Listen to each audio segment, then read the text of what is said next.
In front of me is OPPO Find X8, and today I would like to show you how you can turn on and use voice typing.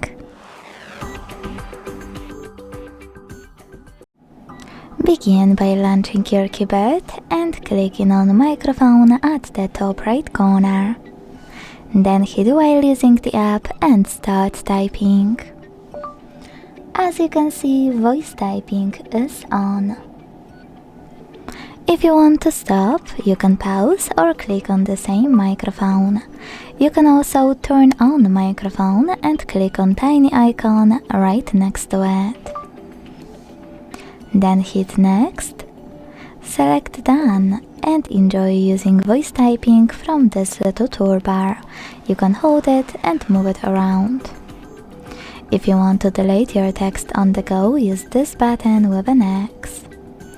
To access all keyboard settings accessible from this toolbar, click on those three lines on the left. To go back to standard keyboard, hit keyboard icon.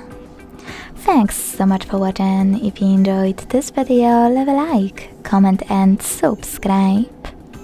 Bye!